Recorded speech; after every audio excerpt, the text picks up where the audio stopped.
Police asking for money. That's one. Dating. Dating locally. Tell me, okay, this is about to get juicy. Have we got enough memory space, please, Mr. Cameraman? What have I just brought upon myself?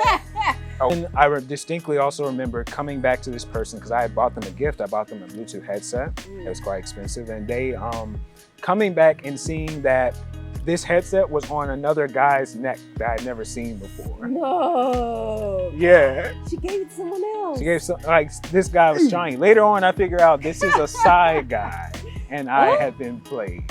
A time I've been on a trocho and I got a girl's number on a trocho, and like we were talking for 2 days, and she texted me one day. She's like, "Good morning, please. Can you send me 2,000 CDs?" Huh? And I'm just like, 2,000. What? That block button looking real sexy right now. Like tell me, bro. Like, huh? Like, you want how much? I wasn't gonna give it to her anyways, but like, I'm just like, so in America, I had never experienced any girl asking me for money ever.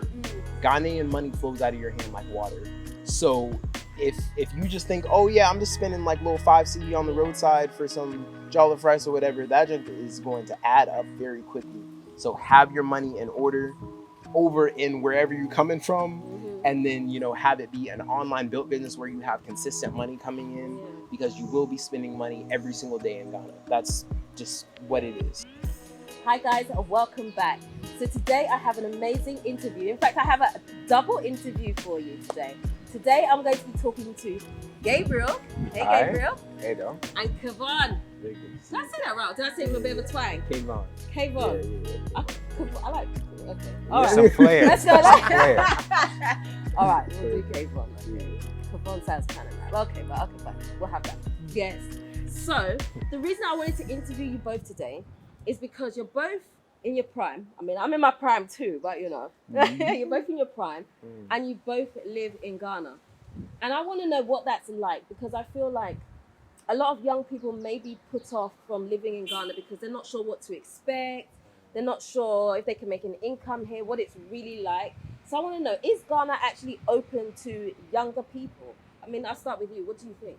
Oh yeah, absolutely. I think Ghana, I want to like engage the camera, engage with you do both. Come on, let's do both. So I think just as a young person in Ghana, first of all, I would say is, even statistically talking, I think Ghana has the youngest population out of like anybody in all of Africa. So like there's a whole bunch of young people here. So also at the same time, Ghana is a place where, especially for the younger generation, it's a little bit impressionable. So that's the way I think about it, is like there's always people to come in. I can come and influence them positively in a way where like I'm a young person that is, doing a lot of different things. And I feel like I'm inspiring a lot of people to kind of not think in a traditional way and just, really follow their dreams and follow what they want to do. So I do think that it is a very awesome place for any young person to come. Just have your coins right, before you come here. You'll be good. Right. How long have you been in Ghana? About 2.5 years now. Okay. Yeah. Okay. What about for you? So November will make it 8 years. You're trying to challenge me. Okay. Yes, it is a challenge. It's been sent right today. Okay, the gauntlet is thrown. Okay. You can't take my time. No, you're not taking it. Okay. Yeah. It is what it is. Yeah. Okay. So how do you think it is for young people moving to Ghana? What's it been like for you? I think for me, it's given me a lot of patience. It taught me to wait. I think for younger people back where I'm from, we definitely want to get the world now and quickly. And I think you still can do the same way here, but it forces you to really take your steps and pace yourself. And to the things you grab a hold of here, you literally have. I think sometimes in the States, you see someone, they have something, but they're really winging it. We've heard there's a lot of fake stuff on social media nowadays. Here, it forces you to really lay a foundation for yourself that nothing's going to knock over. Because if something doesn't last against the wind here, it's coming down. Right. It forces you to really build something solid. And every step you take, you're in there. If you get to a height, if you have built a kingdom, you have it, you own it, it's yours. So I think that's been my experience here. It's taught me. Humble me a lot. Oh, yeah, and made me very patient. So I'd say that's been my experience here. Right, okay. So are you both Ghanaian? I am Kenyan by descent. Actually. Are you Kenyan? Yeah. No way, I did not know that. And I still haven't been there. I feel bad, but I haven't been there yet. I'm gonna go. eventually. You're Kenyan. But yeah. That's blown me away. Yeah. Like, I did not expect you to say that. Yeah. Me either. Yeah. Yeah, Okay. so I've never been there, but I plan on going there one day for sure. But yeah, I Kenyan originally, but I've been only here for 2.5 years. Lived in America before that, so. Or for the rest of your whole life. Yeah.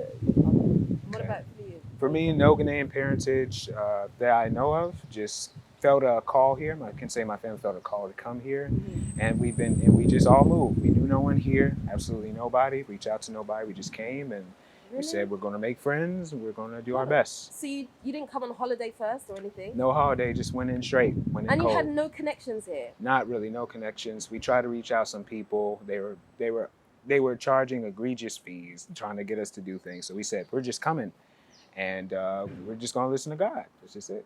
Really? Yep. And we're just going to wing it. We're just going to do it. So how old are you when you came? I had just turned 16. That's a difficult age, you know.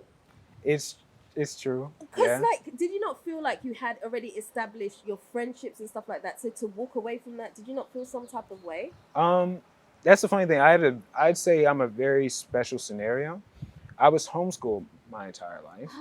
So being homeschooled, you don't really have a ton of friends. Your friends are your siblings are your friends. So the fact they're moving with me is like, okay, whatever. And then we had already moved from where I came from down South Louisiana. We moved to New York and we were there for about a year. So I had not had the time to form any new connections in New York. So if we were just picking up and going somewhere else, for me, it was like we're just going somewhere else. That was kind of the feeling. Yeah. Wow. And I found out the other day you have a twin sister. I do have a twin sister. I thought this guy's lying. He's gonna put a wig on or something and pretend. Like Nah, she's there. Hey, if you're watching. But it's there. So is she here in Ghana as well? Okay, so I moved here, let me see, 3 generations. So parents, grandparents, and my siblings. We were 4 in total. And I have 2 older ones back in the States, but it's the 4. My older brother, my twin sister, my little sister. My 2 sisters, after about 3.5 years, they had enough. Like, they survived the tumultuous 2 years. Right. And they said, you know what? We're going to start building our lives over there. And I don't blame them. That's a choice, yeah. And they went over. And so that was about 2 years ago, 2.5 years ago when they left. So, but for me, I'm the one who held on. I said, I'm going to see what I can do. Yeah. And then my brother passed away at around 2.5 years here. Really? Yeah. My older brother. What happened? If you don't mind me asking. Medical issue. Digestion, and we took him to a medical center here, and they really didn't know what they were doing. Horrible training, horrible initiative. So after about 3 days, he was gone. Really? Yeah. That must have been really difficult for you. Extremely. Because my dad just passed away, and I know the pain of what that feels. I can't imagine a sibling. That's It was funny. It was surreal for me because the very day I saw him, he'd gotten sick, and 2 days later, I said goodbye to him in the way I always say, goodbye, old man, my older brother. And then no more than 2 hours later, I'm looking at him. He's gone on a stretcher. So that's just how it is. That's crazy. I'm so sorry to hear that. Nah, it's all right. Wow. It's part of life. So did that not like turn you off Ghana at all, or what did that do to you? I'd say it did for a while. It turned me off to the prospect, but it didn't turn me off in the way of living here. It turned me off to just institutions and the way things are run here. And but I'm not gonna lie and say I didn't want to paint the town red. I'm not gonna lie. But it turned me off to the fact that basically there's the slowness of the place, how there's a lack of accountability in a lot of high institutions and critical thinking, and how that basically leaves people vulnerable in the worst kinds of ways when in emergency situations. Yeah. So, but honestly, my faith in the place got a little stronger because I had the rest of my family here, and they were really supportive, and we took it well, and we said we're just gonna keep going. That's really amazing. But I do want to pull you up on something that you just said, because I know someone in the comment section is going to come and say, right? You mentioned that this phrase is so touching for people, critical thinking. Now, explain what you mean by critical thinking? Critical thinking is the ability to think and during critical situations, be solutions oriented, and also to think. It's like common sense, to apply really common sense in the most extreme scenarios. and think orderly, think constructively. Yeah. And that's something that's not, and to think fully through a situation that's disorganized and figure out Right. how to organize it quickly. Mm. And I'd say there's a lack of it, and especially when it comes to basic training Mm. of talented professionals like medical institutions, Right. security Mm. professionals, Yeah. Ghana police, and other institutions. Yeah. So that's what I mean by a lack of it. You'll see often that the real only motivations of these service personnel is the fact that they're getting paid, Mm. and they don't really enjoy the job. And we can argue get paid higher or more, but the training is still inadequate. Mm. And the trainees, the people that even train them, are just there for the money. They're not really concerned with trying to train their personnel Mm. to be the best that they can be. Right. And there's also no checks and balances for bad performance. Mm. And therefore it happens and you're like, okay, just go away. Yeah. It's almost the fault of the customer Mhm. or the person depending on this service provider Right. when something goes wrong. Yeah. That's how it's seen. I really like the fact that you've just spoken up on that because, and I think that you're qualified to say it because I feel like you've been here a long time, you've had your personal experiences, so I think you can attest to that because I know a lot of people in the comment section, we've had people do videos where they've mentioned critical thinking and the video's kind of blown up because people are like, it's so insulting, it's very like, you can't come to Ghana and say this and that, but I think that honestly, when you're here, there are some things that we don't talk about enough that are actually true. So I think that's one of the things when we talk about critical thinking and stuff like that. I'm not saying that it's only for Ghana, but people also lack critical thinking abroad as well. And I think it's something that we should be more comfortable with saying because if not, how do we change if we don't bring up these things? Because these are real issues, critical thinking, as you said. So a lot of people are like trained to do their job here. Right. And it's like, okay, yeah, you're trained to do the job, but if something happens that is like a little bit different, they're still going to be, no, this is what I was taught, instead of being like, wait, no, like this doesn't apply to the situation. How can I do this in a different way? Yes. And so I think coming from the Western world, there's a little bit more of that. That's what I'm not going to say that it's not here because it is here as well. I've seen plenty of Ghanaian critical thinking. Yeah. But it's, and a lot of the institutions, like how you were saying, it's just not as prevalent. I'll add on to that, like where we're coming from, you have a lot of what I call careers. You have people that actually want, when they grew up, they got in front of class, said, I want to be a nurse, doctor, policeman, so on. So they have the enthusiasm for the profession, even if it doesn't pay as much. And there's some glamour to the profession itself. So they want to do the job. And there's a good stack of these people in any sector in one of our countries where we come from. But here, I'll ask a girl here, what job do you want? Oh, nursing. I'm not saying nursing because they really want to nurse. And nursing is really hard. Both my grandparents did nursing in different fields of the hospital. It's an intensive job. And I figure out that it's just a government job and it's stable, but it's not something they actually want to do. Right. And so a lot of people move in that way. And so they, with the inadequate pay and with the lacks of checks and balances, no retraining, performance review, none of these things that keep you sharp and in shape. No careers there, people that are enthusiastic about the job, then things, standards become subpar. Performance standards become subpar. Performance isn't even reviewed on a level. So that's what I mean. And I'll say that out here. I'll say when my brother's getting handled, he was in for a digestive issue. And as a nurse, you're supposed to be able to diagnose someone's medical issue quickly. They suppose he had an epileptic seizure. Those are two very different medical procedures. And this is supposed to be a private hospital, well-funded and well-trained staff. I mean, so that's it. I'm qualified to say that. That was a drop of the ball. And see that attitude everywhere. That's a lot. I mean, okay, so we were talking about different industries and maybe career paths that people want to take. So when you moved to Ghana, what sort of career path were you thinking when you moved here? What did you want to do that you thought would be, this is going to work in Ghana, this is going to be great? What were you thinking? Well, first of all, I'm always thinking about music because I am a musician. So like that is like the first thing, but something looking back that I would probably tell my previous self when I was like, first coming to Ghana is that being a musician here, you definitely want to get a little bit of money for yourself first and then go into the musical route because first of all, you need some money to get yourself kind of off the ground. But then also, if you're a broke musician, like there's a lot of broke musicians across the world, Across the world, and yeah. and they will tell you that when you don't have any money, it's like you try to be creative, and not that the creative juices won't come. I'm not saying that, but it's way harder to get into that creative flow.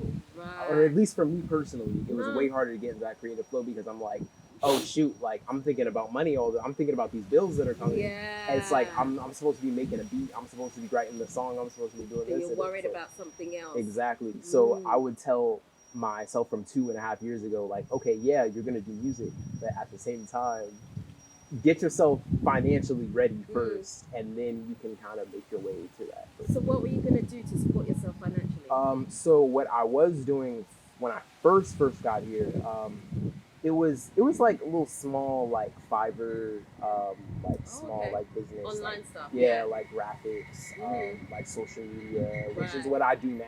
I do social media marketing as well, but like it was like on a way smaller scale than what I do now. Okay. So you were working for yourself, or you were working for? Yes, yeah, I was working for myself. I didn't even, to be honest, when I first came here, and this is another thing about the mindset change. I was thinking there was even a time here where I was looking for a job in Ghana. Like I was looking like, oh, like it's not and you laugh because it's like what? Like that is so crazy to even think like. You wasting your time. Because now I'm thinking that. like, what was I thinking? Because you have now. Let me say, if you're working for the government here, they'll pay you well. You'll get a decent job. But it's like if you're not working for the government or like an embassy job, U.S. embassy, German embassy, these types of jobs, chalet. So when you were looking for jobs, what kind of salary were you looking at? Oh my God! People want to know. This is embarrassing to say. These are jobs that are because I came here and I had a broke phase. Me and my mom, we had a time. I actually think it's good to have a broke phase while you're here, because you know what, it really does make you pull out all those creative juices in you, those entrepreneurial things that you perhaps don't even know you have. It pulls them out of you because you're backed into a corner and so you're like, okay, so what can I do? So it's actually good to go for a break.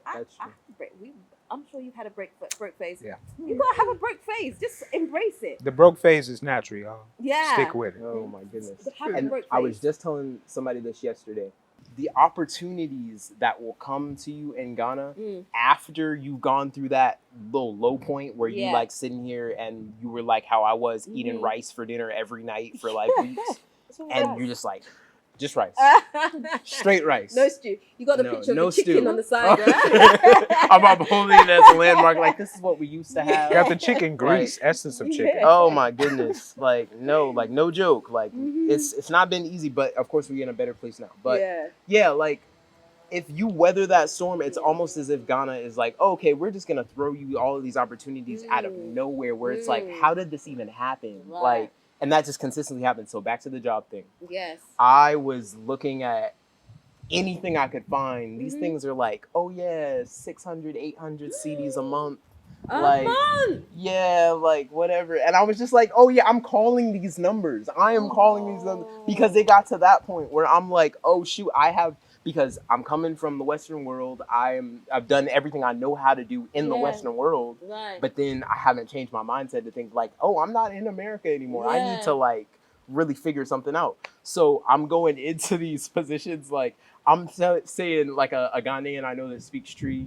Like I'm like, oh, talk to this person on the phone for me to like figure out the job and like all this stuff in it. It's just like, come on, like what? Did you consider actually taking one of those jobs? I did. I never took one of the jobs, but like I was looking for a while because it was like when you get to that point where your money is low, like.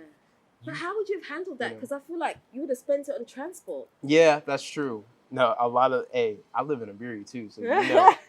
Oh my goodness. Like no, what? and I'm personally I drive a car now, but I took Chocho for 2 years, so that's a whole nother story. So you made some adjustments to your lifestyle during that phase to be able to fit in so that you could actually stay. Yeah.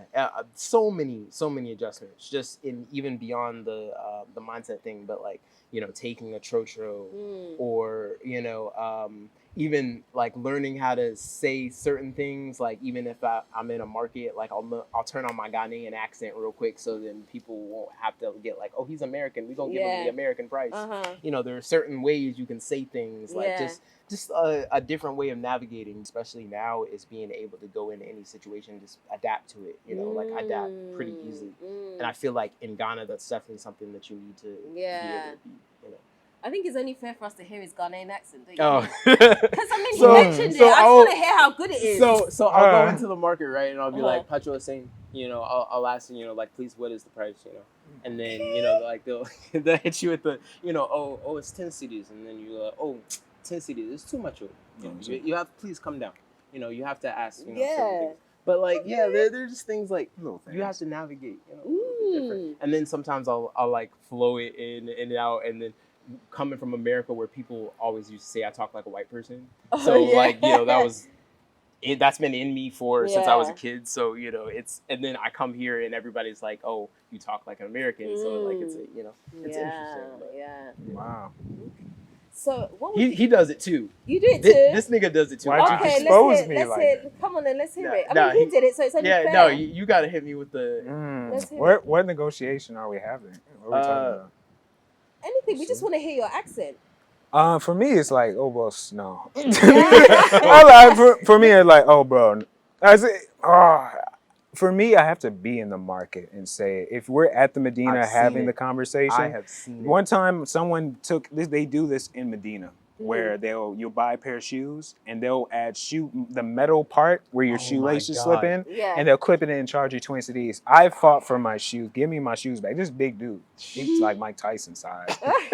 And I'm looking, and the way I argue, I said, "Oh, give me my shoe, like the way." But I said it in Pidgin because I learned Pidgin from watching Ghanaian TV series. You can be Pidgin. I learned a little. Don't test me now. But it has to activate when we're there in the market. You'll see me. But when we're there, I argued they thought I was Nigerian. Actually, I couldn't convince them otherwise. And when I showed them my Ghana card, they're like, "Oh, bro, you see, we're all trying to get to where you've been to America. You got to understand what we're doing out here." As if I was one of the community. Like, you see the game, you see the hustle. It's my bad that it was you, but you know what I'm trying to do. Now I'm like, I'm not from around. That's a funny thing. But yeah, I got to a level to where I get mistaken for Ghanaian on trotros and things. 7 years of work, 7 years of tweaking. But like I said, I can't really conjure it off of this at point. It's got to be in the situation where it is. But he's good though. 7 years can attest to this. I need to hang out with you, man. Yeah, I think. So what do you do to make money? How do you make your money here in Ghana? Okay, so for me, growing up, my parents actually had us on entrepreneur mindset from a young age. The books that I'll see people reading, like Rich Dad, Poor Dad, Millionaire Next Door. I was reading for homeschool curriculum reading class at 10 or 8 or 7. Yeah, so the books that people are looking at now, that was stuff. We played this games about stocks, dividends, liabilities, and cash flow. We learned all of that early. I was able to discuss a contract about mortgage or talk about mutual funds at around 15 or 14. So when I came here, I've never worked a physical job in my life. I've never actually worked. Never worked KFC, waitress job, none of it. Never did any of it. I've worked for myself my entire life. So it wasn't anything different in Ghana. The fact of it was literally trying to figure out how to do it here. Right. So I saw the local designers, because I started off with graphic design, were working for what was considered to me peanuts. I'm talking about the print shop, old flyer for 50 CDs.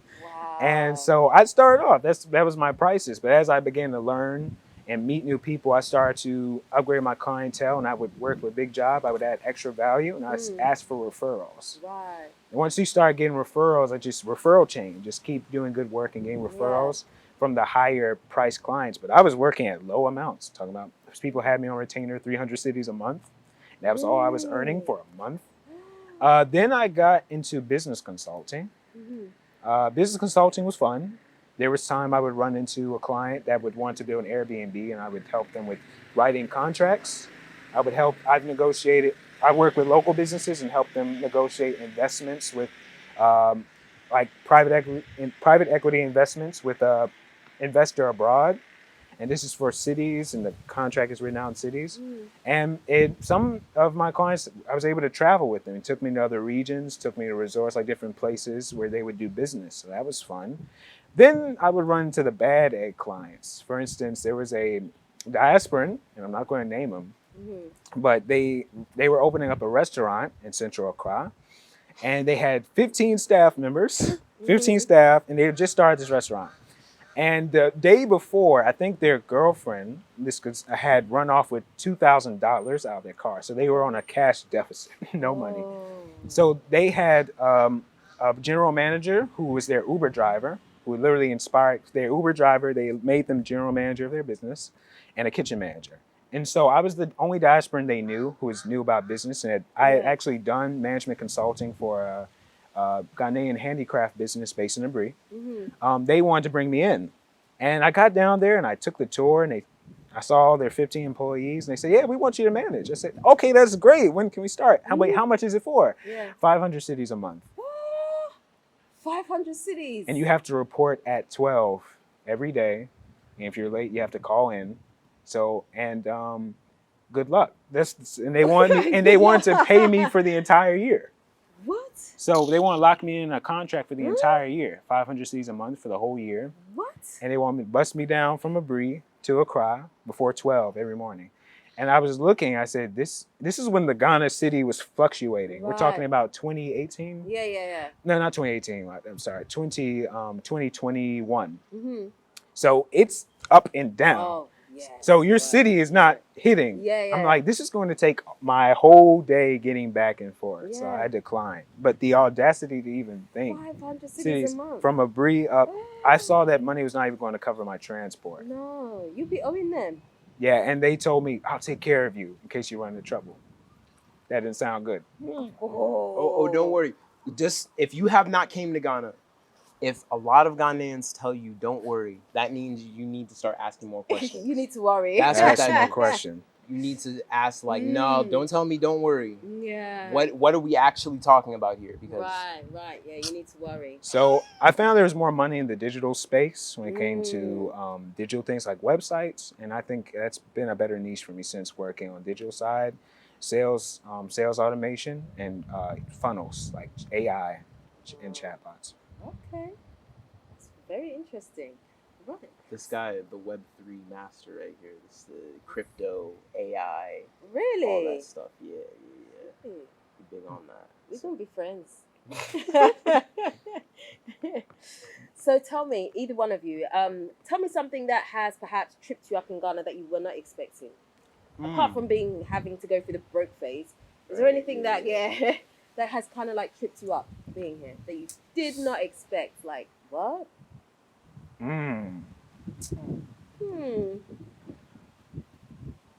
See, he's been here longer than I have, so. Okay, number one, police asking for money. Mm-hmm. That's one. Dating Dating locally. Tell me, okay, this is about to get juicy. Have we got enough memory space, please, Mr. Cameraman? What have I just brought upon myself? Oh, we opened up a can of worms for sure. We've opened the can of worms. Yeah. Okay. This is good. Tell me about dating here. You've dated here? What's it been like? I have dated here. Uh-huh. I can say it's been a mixed experience here. Okay. Okay. Are we talking about dating locally or Both. Let's put it all out there. Oh my God. Tell me. Okay. Okay, so dating here originally, I came here at a young age. So when I first arrived here, I remember distinctly walking into a gas station being hit on by one of the girls, like one of the people who worked there. You were being hit on. Yeah, I was the one being hit on. I was for instance, one thing I noticed is people are less shy with their gays here. So I was like, yo, is the girls checking me out? I'm being checked out right now. At 16, so, and then like they guessed you were older. I was taller than an average person at 16, I suppose. So they thought I was maybe, or I guess they were bumping my age up to be in my 20s when I was around 16, 17. So I'm getting approached by 20-year-olds and 22-year-olds. And I grew up around women my whole life, so I wasn't uncomfortable, but it not. It tripped me up a little bit. So I'd say for about a year. Also, the language barrier was another thing. Walking up and talking to them, and you say a bunch of things, all to realize that they didn't understand anything you said. Yeah. That was a bit trippy. So when I got to dating age, I would say around 18, where my business was solidifying a bit more, and that stimulus check hit. That's not a lot. That 2020s after pandemic. I've never asked you about that because I experienced the stimulus check in America, but you experienced it here, bro. So happy days were here. What was the conversion rate? I'm sorry, I'm hijacking your interview. Please go. What was the conversion rate at the time when the stimulus check? Stimulus were typically around 1,400 for Americans, or it was in my state. Yeah. So we're looking at this. It was beautiful. The rate was around 13 or something like that. Wow. Or I'm not like 13 or 12. I'm not too sure. But who cares? Right. So I think I got like 1,200. So for a while, you were balling. Here you felt good. So during that time, you have an excess of money. So I ended up taking someone out. And carelessly, we went everywhere. I was getting Ubers there. I took this person to Ubers, bought them what they wanted, pizza or clothes out the restaurant, out the mall, clothing, where it's 300 cedis for an outfit, or 200, 150. And, this person was good. They tried to give me a wallet. They actually put a wallet down, because they saw my wallet was beat up. They put a wallet down on the register, which made me feel a little bit better. Like, they're trying to buy me things with my money. It's with cute. Your money. So buy things with your money. So when we got back, I took them back home. I checked through my receipts. I said, I've spent 1,000 cedis on one date. Wow. So money runs fast. It does. And then this person had the audacity to call me back the next day. Where are we going again? So dating locally, that's kind of the experience. It's like I never knew people like money so much. That was definitely a thing. And then I distinctly also remember coming back to this person because I had bought them a gift. I bought them a Bluetooth headset. It was quite expensive. And they coming back and seeing that this headset was on another guy's neck that I'd never seen before. No. Yeah. She gave it to someone else. She gave this guy was trying. Later on, I figure out this is a side guy, and I had been played. This is what it was. And So apparently, did they tag team to do this to you? Well, I'm not gonna say, but a lot of guys will literally distance themselves from the girl while she's talking to you, and whatever benefit she reaps, he'll come back later and swoop on in. That's what I've seen. A lot of diaspora guys, we get together, we talk about this. Yeah, they definitely do the catch-22 out here. And then she was playing us both apparently because there was a older, big fellow, big guy, who was like a official, who was taking care of her originally. So we were just date guy and food guy. So you guys were her budget. We were food. Somebody else was something else. Yeah. I remember also lastly, someone coming to me, they were actually asking me for money in college. Like they were in university, so they come and hit me up saying, hey, listen, I need 100 cedis today. And then they hit me. I said, okay, no problem. I was dumb. And then the next week they hit me, I need another 100 cedis. And then I'm hearing a guy on the end of the line just coughing in the corner. That made me think, I said, wow, am I funding somebody? And I think I sobered up after that. Yeah. Another thing that got me was why do they invite friends on a date with them too? And you gotta pay for them as well. Oh my! You gotta do what? That's the assumption. Oh nah, look, bro. I was about to say because ain't no way. I've had that junk happen to me too before. Really? I had a Tinder date one time, and bro, this girl in Ghana here. In Ghana, I was on Tinder for a little bit. Like, not anymore. I'm not on Tinder. You can't find it. But so I had this Tinder date with this girl. We chose to meet up at some bar in I don't know, it was Medina or something. And she didn't tell me. She brings her friend around and is just on her phone the entire date, not even talking to me. And I looked at her phone. She's scrolling through Tinder on the date. No, and I was like, what? No. Why am I even here right now? So I was like, what is the point of even how does this happen? So we're at this hookah lounge or whatever. Yeah, she's a Ghanaian girl. And she's scrolling through. I was like, I can't even believe him. But yeah, like it's a whole different thing. And of course, this is not central to Ghana girls. Some girls are just crazy. Yeah, like there's just certain things here, and just piggybacking off of what you said, like with the money thing, that was definitely something I was not expecting.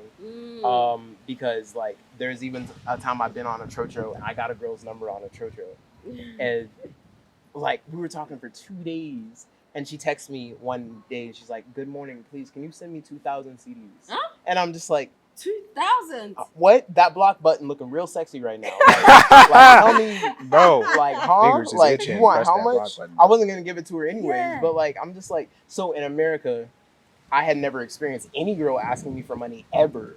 So coming over here and experiencing that and then having it happen, like it's happened more than once. Yeah. So I'm just like, okay, like it's way more transactional relationship over here. And that's bro, let's talk about you're getting billed. Like in the relationship, it's a subscription plan. And you're on a month, and that there's a monthly deliverable, so you can choose your options. When the girlfriend package has ran out. When the girlfriend package has ran out, bro, then you don't get them. Especially when you're young. When you're young, if you're an older fellow, they feel like they feel that you're wiser and they won't try certain things. But when you're young, they try everything. So just know, like it's subscription. Oh, and please, I need a new phone. And please, give me some. I won't tell you how many times I've been hit with the new phone. It's like a readout. By this time, I know they're gonna hit me with the new phone. Oh, I'm hungry. I haven't eaten today.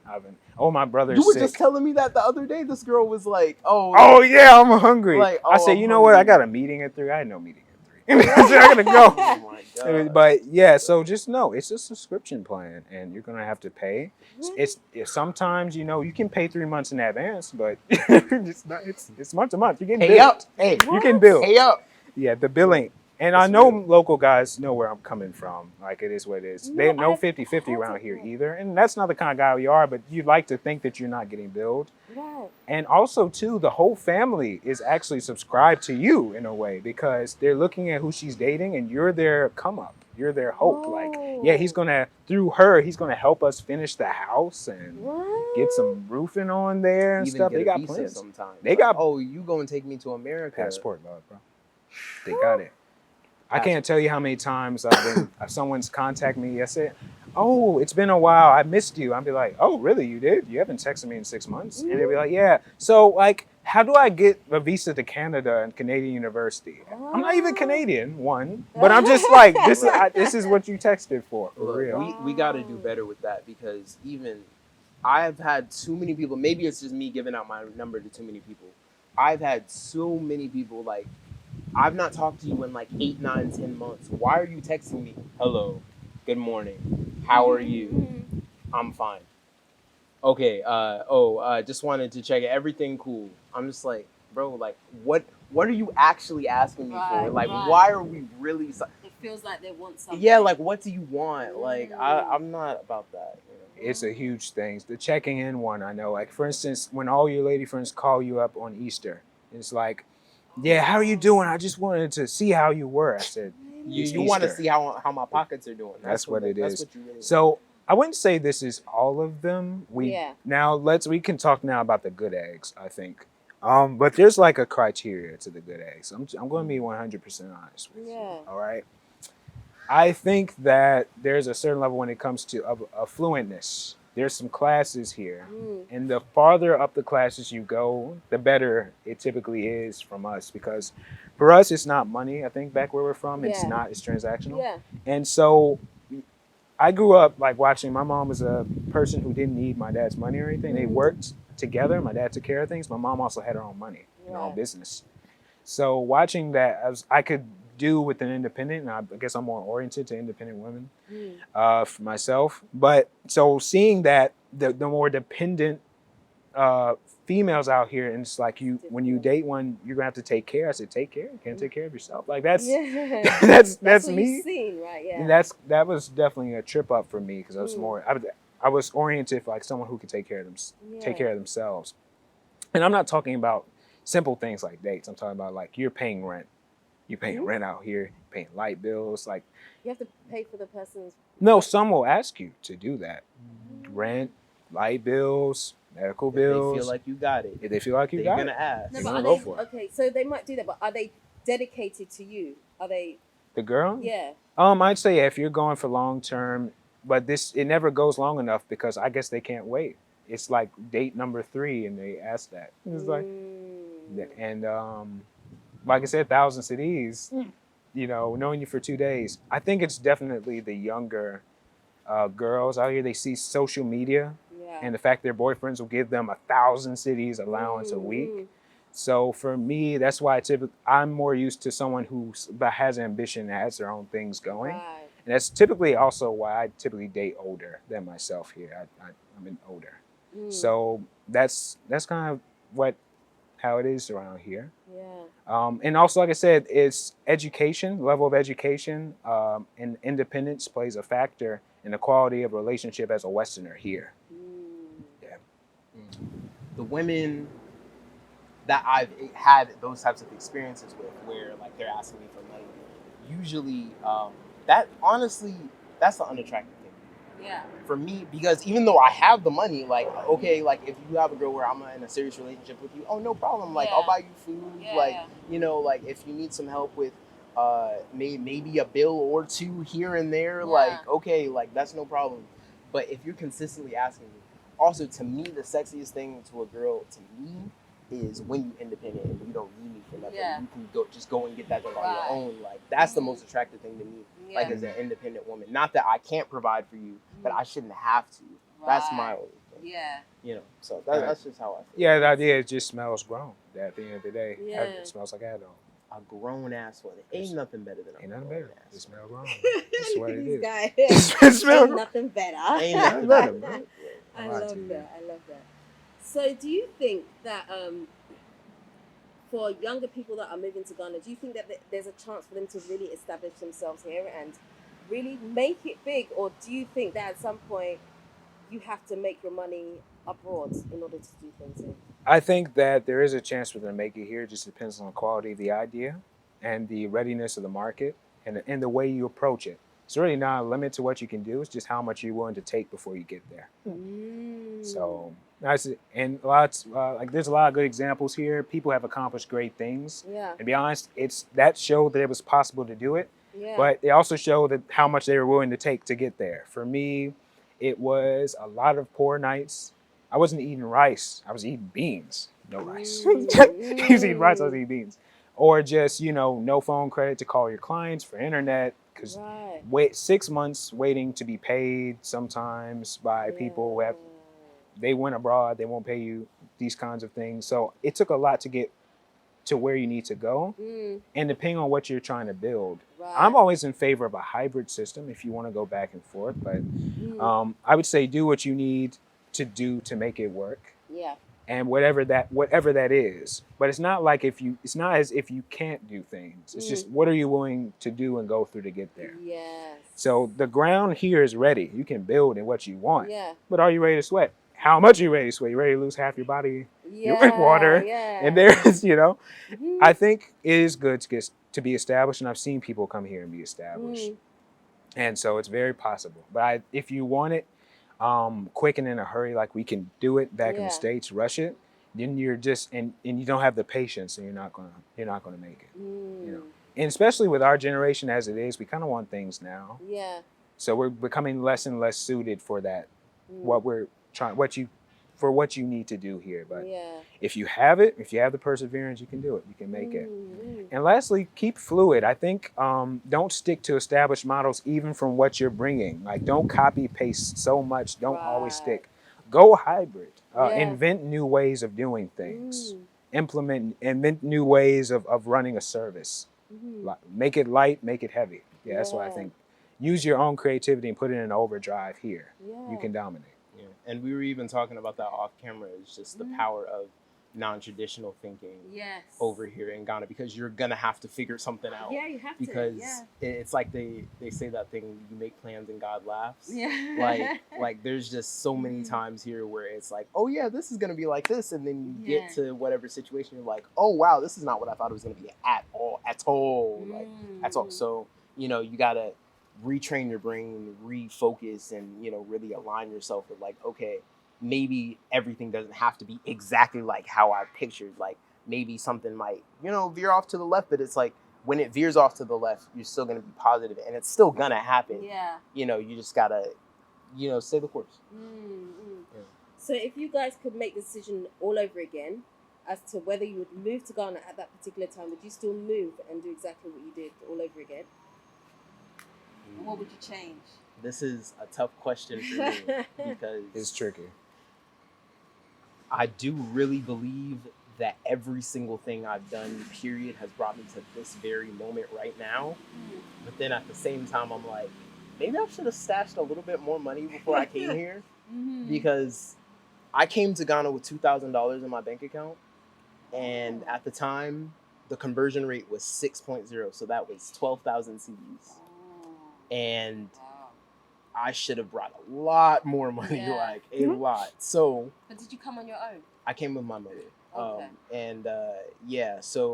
But of course, I'm not on my mom like that as far as like asking her for money and all that stuff.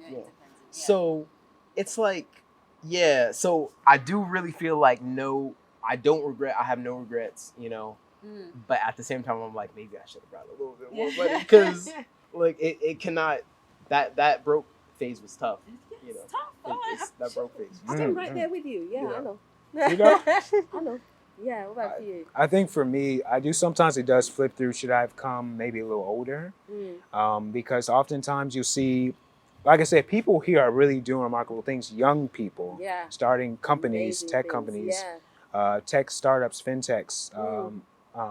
Like I think they got Menu Finder, right? Yeah. Like I said, and a few Shout out other to Alex. starts like this. Some guys are doing some crazy things with tech out here. It's not just tech; it's manufacturing, robotics, and other ways. So just finding hybrid ways to do things. So when you see them, for me personally, as someone who came so young, I'm thinking like, dang, the head start of being there and collecting and building and bringing over sometimes does hit you like, wow, it's so hard to build. It's more difficult to build something up here when you can get a head start kind of more quickly over there and bring it over. So sometimes I do think like maybe coming a bit older would have been nice. But honestly, sometimes I do regret nothing because I think it has brought me to where I am, and where I am is where I'm supposed to be.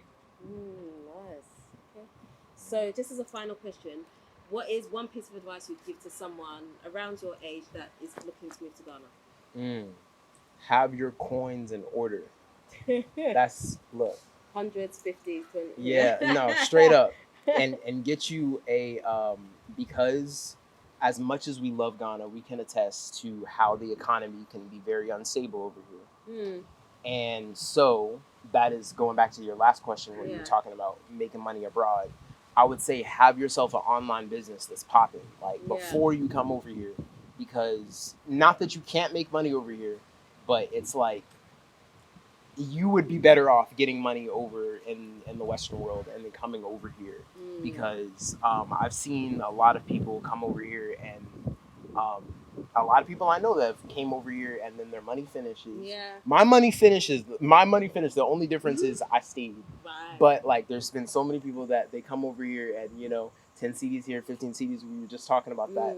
And then Ghanaian money flows out of your hand like water.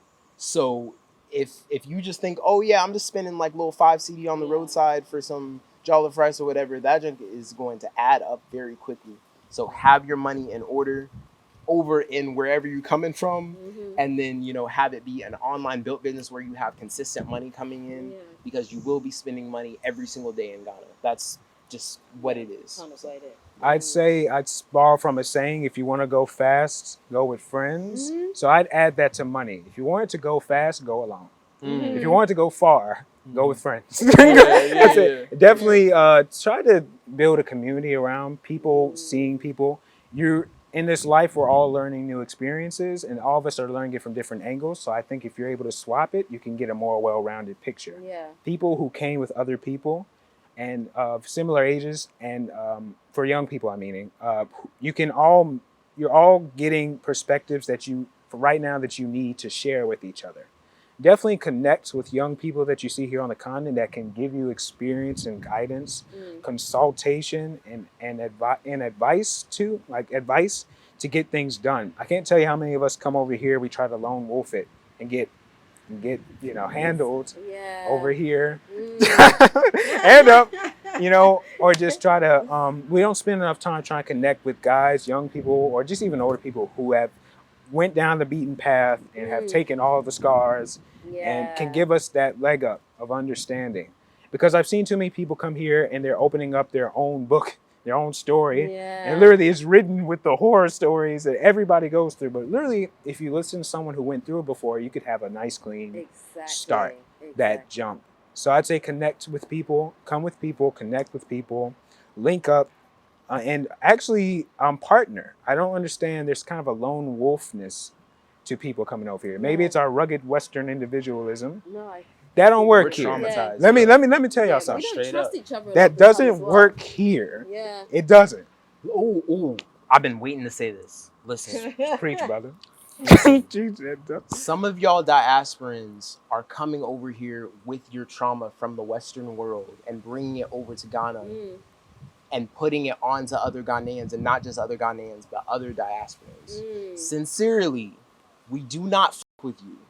And you should have stayed your ass back in America. Okay, all right. I'm done. All right. Last note, mindset. Get your mind right. In this kind of ways, if you are oversensitive, you're not a thick-skinned person, this is not the place for you. Yeah. This is not. If you're here for a tour, get a tour. get a tour and get out. I'm telling you. Maybe if you're here for like fun times, have fun times. Yeah. And then leave. Know But here for a journey and you're here to start something, starting something is work and it's effort.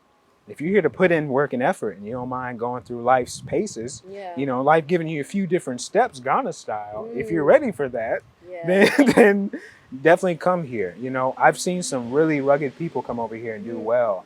A friend of mine's has caught malaria on 5 different occasions coming out here, and it's worked while malaria ridden and sick. Wow. And I've seen them just persevere to build their construction company, like they do finishings and house renovations out here, and just make it. I come and I see this person, they're literally 60 pounds underweight. I meet them again, they're overweight. So there's a lot of toughness to people that come here. I'm not saying that you're average, you can't make it, but know your lane coming over here. Don't take on the hardest challenges. Don't come with the rose-colored glasses. Yeah.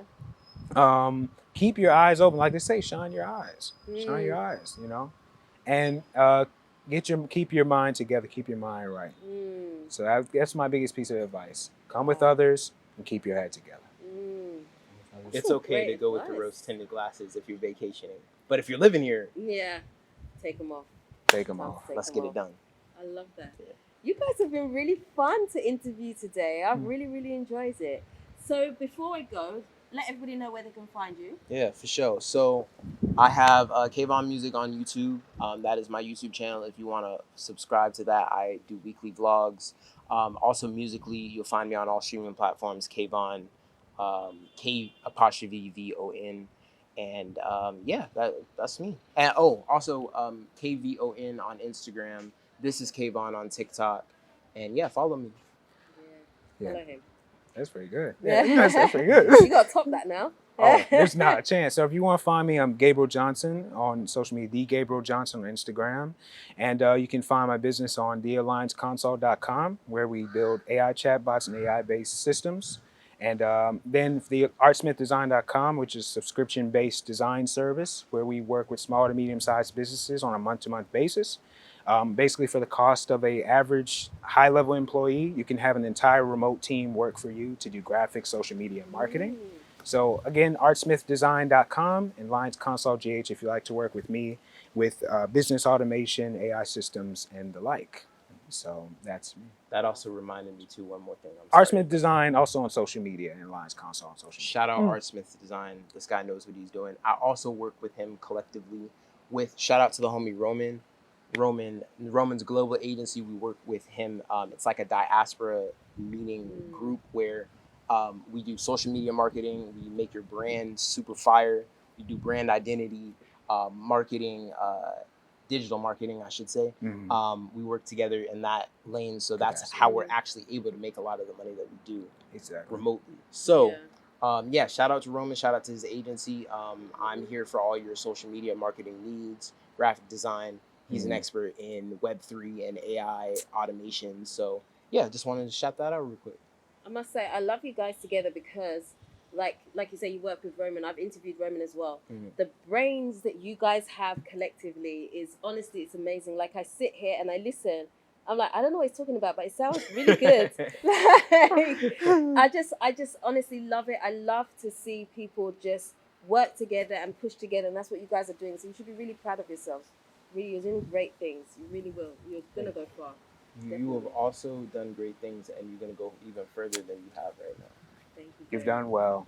Thank you. Thank you, Cool. guys.